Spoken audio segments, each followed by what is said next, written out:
guys, how you doing? Hey, look, I want to talk to you guys a little bit about overtraining. A lot of people think that overtraining is a myth. It doesn't exist, and the truth of the matter is it absolutely does. And it generally affects people who are athletes, bodybuilders that are getting ready to compete, so on and so forth. So what is overtraining? Basically, overtraining is the body's inability to recover from training, or we're going to say from stress too, okay? But I should say the stress of training. And so when this occurs, there's certain symptoms that you should be aware of when this goes on, okay? Fatigue is one of them. Fatigue is a main thing. The other one too is muscle soreness. You are constantly sore, and even when you go in the gym and you don't think you do too much and you're wondering why you're getting sore a lot, this could be one of the reasons. Your inability to get to sleep, having a good night's sleep, okay? Overtraining is, like I said, it's the body's inability to recover.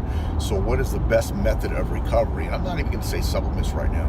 The number one best method of recovery is sleep and rest, and that's what you need. And it's okay. Even if you're getting ready for something, this is your body telling you, hey man, I've had enough, fuck it, I need to rest. So when your body tells you that, you'll know, right? You do what it says. Now, I'm not talking about taking excessive time off. Sometimes your body just needs a few days to just readjust.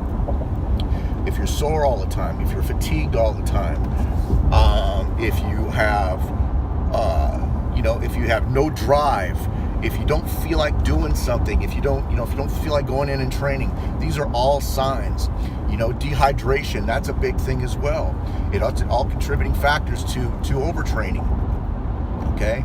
So again, the number one thing is you need to recover. And like I said, it's the body's inability to recover properly. So you need that rest.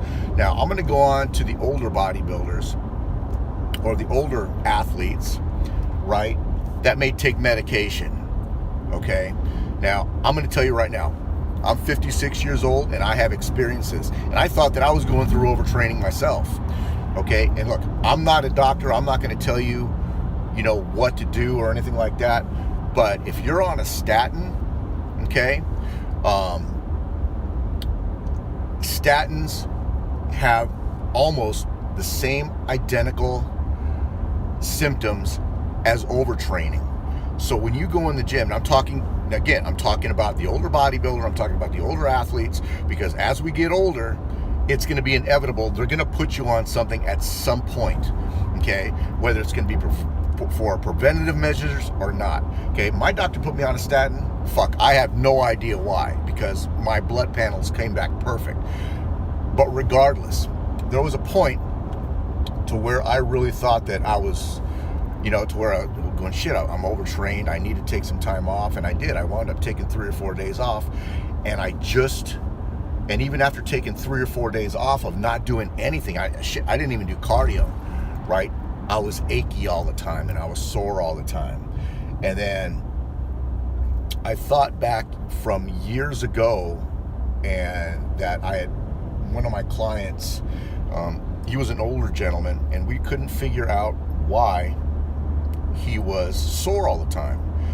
So, and this is what I think people should do, or trainers should do, to help their clients anyway. Now, even though you're not doctors, you got to consult with the doctor. If you have an older client, or if you have clients that are on medication, I think it's a good idea for trainers to consult with the doctors to try and figure out what's going on. But what I did is I had him give me a list of the medications that he was taking. He was only just taking a couple. One of them was a statin. So I looked up what the type of medication that he was on, and I can't remember the brand name of statin that he was on, but it was exactly it. And so what we did is we kind of conferred with his doctor, and I should say that he went to his doctor and he said, hey, this is what my trainer thinks. And no, don't get me wrong, I'm not overriding a doctor.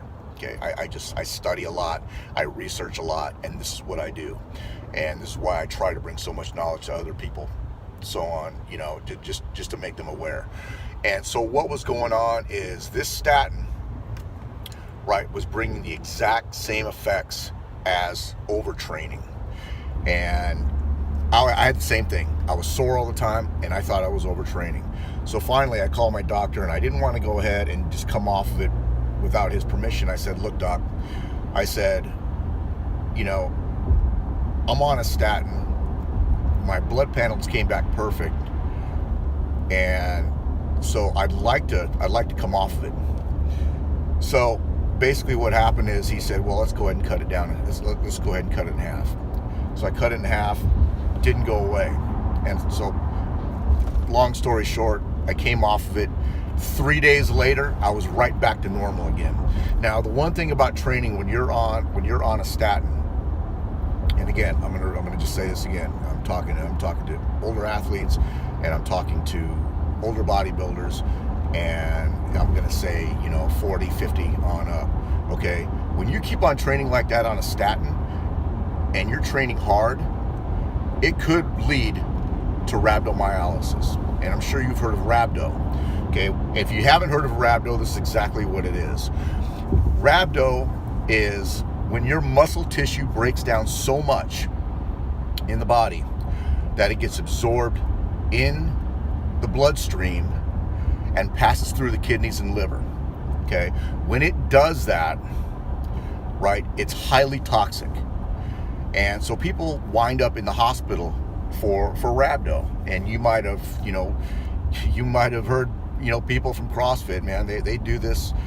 They you know, they think it's some, I mean, at least they used to, I don't know about now. They used to think it was some kind of a trophy or not, because their fucking you know, face was Uncle Rhabdo, and it was this kidney with a face on it that was hooked up to a dialysis machine. Yeah, fucking great, you know, great advertisement there. But anyway, it's a very dangerous thing, and when your muscles break down and you're training on this stuff and you don't know what's going on, and you don't have the ability to recover. Okay, for the older athletes, I would say this is the first thing to look to when you when you go ahead and try to figure out what's going on. The next thing is go over your training, go over what your recovery is, and everything else. Okay. Anyway, I kind of did this on the fly. If you guys have any questions, I'd love for you guys to subscribe. I'd love to hear from you guys, and I need to put out, you know, a lot more content than what I'm doing right now. But go ahead and subscribe at the MPF channel, and we'd love to hear from you, man. And you guys have a great day.